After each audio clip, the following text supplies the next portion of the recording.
Magandang hapon mga kabantot.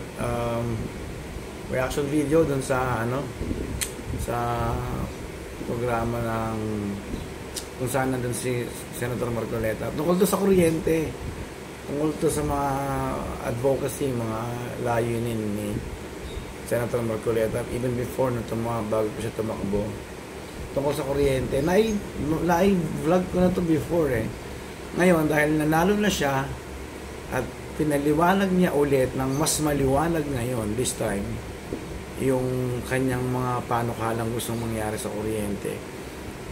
Gawa ko ulit ng reaction video. This time mas maliwanag kasi unang-una nanalo na siya. Pangalawa, alam niya papalapit na siya ron sa sitwasyon na mauupo siya as senator. Mas meron siyang kakayanan o kapangyarihan na ituloy yung kanyang gustong mangyari, lalo sa kuryente. Sana may mangyari yung magandang outcome yan sa gusto nang mangyari na yan ni Marcoleta. Para mahal ng kuryente, sa totoo lang po, kasi kami kagaya namin, nasa bahay lang nagtatrabaho. Oo nga, hindi ka na nga bumabiyahe, nakatipid ka sa pamasahe, sa gasolina, etc. sa pagkain sa labas. Pero, nasa bahay ka dito mo rin kukonsumuhin yung yung kinukonsumo mo kung nagkatrabaho ka sa on-site mag-aircon ka, mag-electric fan ka, etc. Ganun din So talagang ang laking bagay po talaga pagka ang kuryente bumaba. Totoo lang. Sana mas maganda mangyari yung 12% watt. Yan ang ako mas gusto ko po yun kasi lahat makikinabang dun matanggalin yung 12% watt na yan. Napakabigat po. Ang mahal ng pagkain, Diyos ko. Hindi na nagtutugma-tugma yung yung mga bagay-bagay, wala na sa tamang lugar. So, kailangan ma-align At least man lang, hindi man ma-align. Makadikit man lang ba yung presyo ng kuryente sa sinusweldo ng tao, yung presyo ng pagkain. So, panoorin nyo na lang po yung paliwanag ulit ni Senator Marcoleta. Mas maliwanag to this time kung ano yung gusto niyang mangyari talaga.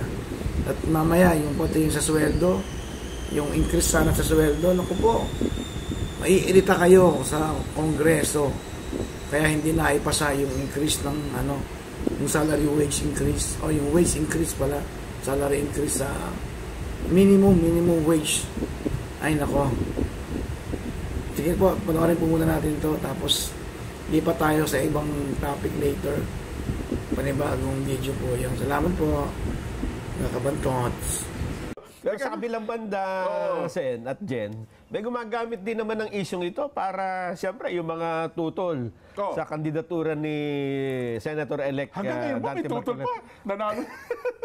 Ang sabi nila, nung nanalo na, ka-election lang, katatapos lang. Yung mga may dyan, yung Meralco Bill na 2,000. Puntahan nyo si Senador Marcoleta. Siya na daw magbabayan. Gano'n naman ang patutsada. Mukhang maling-mali ata yun pero ikaw lang, pwede mo namang sabihin sa kanila. Huwag naman kayo kamong para naman kayo kamong mga batang maliit.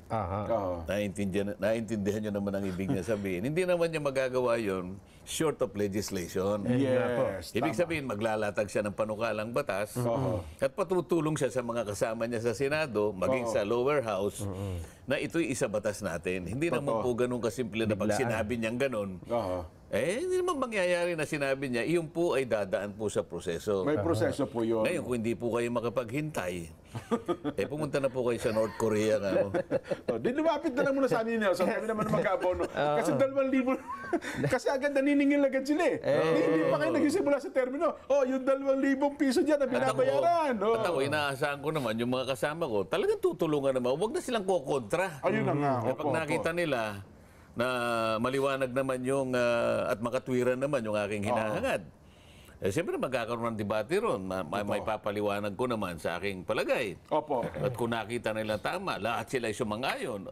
May papasa namin at may papasa. Pero parang nakikinig-kinita ko na yan. Sen, mukhang yan. Ang dami ng lobbyist group yan kasi maapektuhan ng ganyan yung malalaking power company, power distributor. Hindi, wala namang maapektuhan dito Kasi babayaran din naman pala sila no?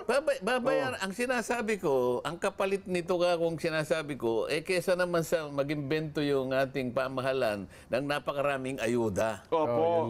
May pagkagalingan din pala. Hindi ba sinasabi ko sa iyo, ang pinagmulan ng aking sinasabing yun, yung 5 ayuda na pinamimigay sa ating mga kababayan. Opo. Nagkataon na panahon pa naman ng eleksyon, kaya napagkamalan na talagang pinambibili nyo lang ng boto.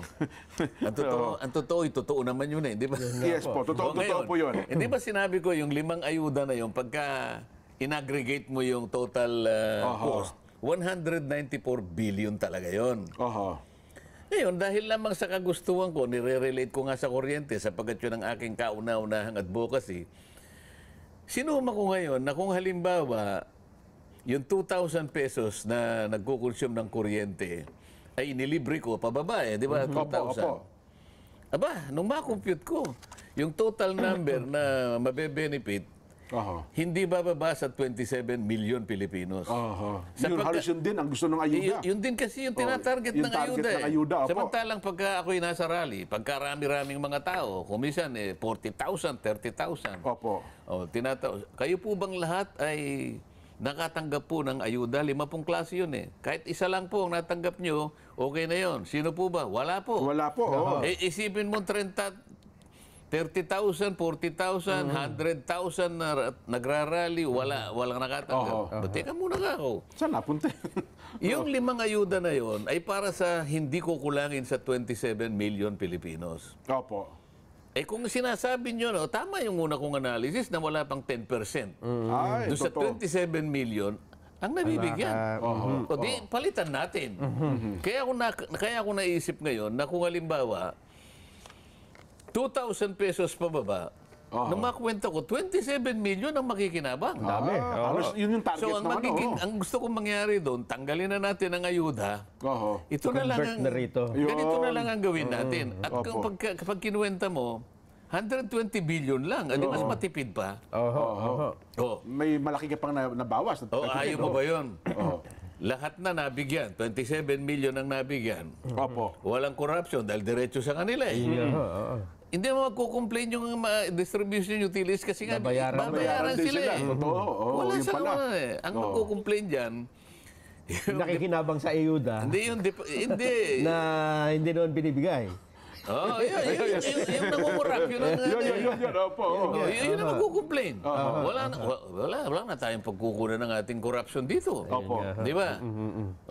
At saka yung magkukomplain yung Department of Finance. Teka muna kanya, baka kanya, malay mo, kasi may naglatag dyan. Kasi, kaya ko nabanggit yung Department of Finance, ang una ko kasing gagawin sana, yung 12% VAT, aalisin natin. Yun naman ang isa. Magkaiba ito 12% VAT sa mga kuryente. Bayan ng kuryente. Kasi sa IPIRA, wala naman sinasabing 12% VAT Ba't mo nilagyan ng 12%? Kaya nga tumaas Di ba yung sinasabi kong palagi ang nakalagay affordable rates of electric power? Paano magiging affordable? Sinaksakan mo ng VAT. O di nga gagawin ko, tatanggalin ko. O sasabihin ng Department of Finance. Boss, mo gagawin yan. Mababawasan ang kita ng gobyerno. Paano ko pananagutan yan? Ako pa naman palagi ko sinasabi, kayang-kaya kong ilabas lahat yan. Teka muna. Huwag ka makikipag-away sa batas, pare. Di ba? Ang sinasabi ng batas, affordable. Sumunod ka sa batas. Sumunod ka sa batas. Kaya naman hindi naging affordable.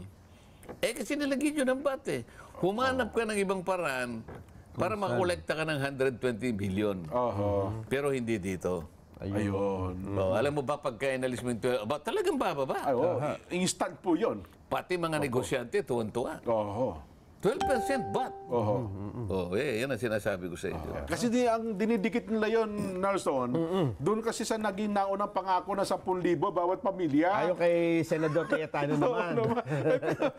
Iba naman yung kay Senator-elect Dante Marcoleta. Ito naman, yung sa akin naman, maliwanag na tinitingnan naman natin ang nasa lugar naman yung inalis natin to, pero ito yung sinubstitute natin. Pero isang dapat nila maunawaan, Nelson, hindi to instant. Ito po, may proseso ito para mangyari. Lahat naman eh. Oo. Opo. Eh, ito mga nagsasalita naman ng mga ito, una, hindi naman sila bumoto kay Kong Dante. At saka alam din naman nila, talaga minamali lang. At saka hindi naman ako nagtataka na meron at merong babangon Lagi. naman ganyang kritisismo. Eh, sabi ko nga sa inyo nanalo na nga ako Hindi pa makapaniwala. Parang gusto pa niyang questionin ng Comelec Parang gusto pa niyang mag-file ng protest Kaya naman nakakitang gano'n. Ay, nako. Hindi naman siya kandidato. Ha? Masama ang kanyang loob kung paano kayo na. Napakasama ng loob niya talaga. Talagang sinasabi ko sa kanya, kung meron lang siyang magagawa na alisin ako, doon sa nanalo, gagawin niya. Ginawa na nga sa survey, di ba? Tinanggal na.